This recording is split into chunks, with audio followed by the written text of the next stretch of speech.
You ever come back from a trip and feel like you just checked a bunch of boxes off a list? Well, today we're going to dig into a travel philosophy that wants to totally change that.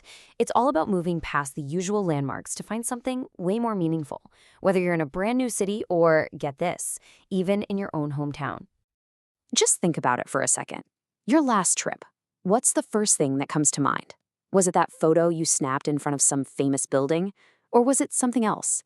Maybe a quiet moment you had in a little cafe or an unexpected chat with a stranger. The answer to that question is really at the heart of what we're talking about today.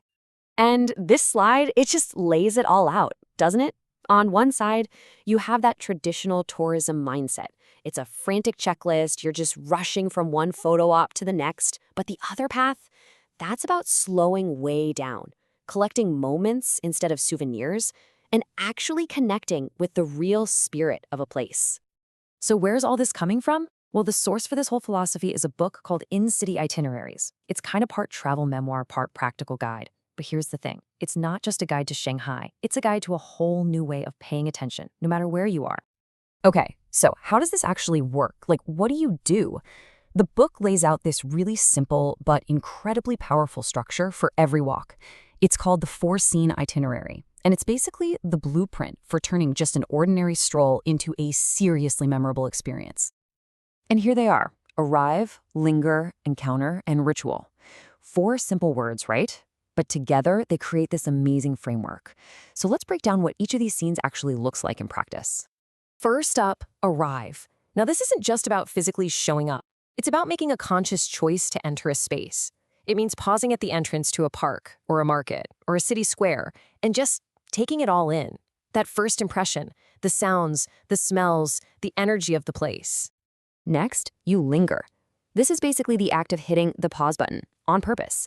Instead of scanning for the next big thing, you focus on the small stuff: the texture of a brick wall, the way the light is hitting a window, the pattern of the tiles under your feet. It's all about finding the beauty in the details we almost always ignore. Then comes the encounter. And this is so key. It does not have to be some deep, life-altering conversation. It can be as simple as sharing a smile with someone or buying a piece of fruit from a street vendor or just asking for directions. It's any small moment that reminds you that a city, really, is just a collection of people. And finally, ritual. This is the step that really anchors the whole memory. It's a small, personal, and repeatable thing you do at the end of your walk. It kind of closes the loop and turns what could have been a random series of events into something that has real meaning and structure for you. But look, that four-part structure, that's just the skeleton. To really get this approach, we need to talk about the human connection. Because the real magic, the soul of this whole philosophy, it comes from the people you meet. The book introduces this amazing concept, the local keeper. This isn't a tour guide. This is a person who truly embodies the spirit of a place, someone who lives and breathes the local culture.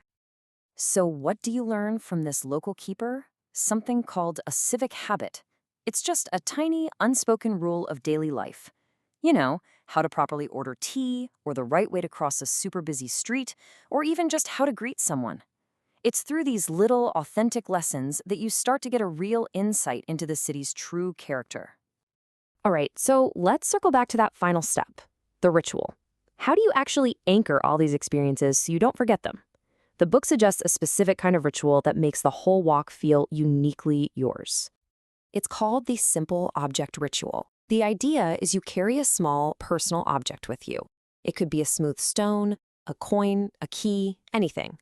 At the very end of your four-scene walk, you take a moment to just interact with it.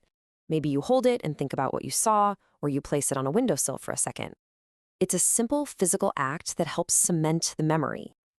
So, when you put all of this together, you've got the four scenes, the local keeper, the personal ritual, you start to realize this guide is actually doing two things at the same time.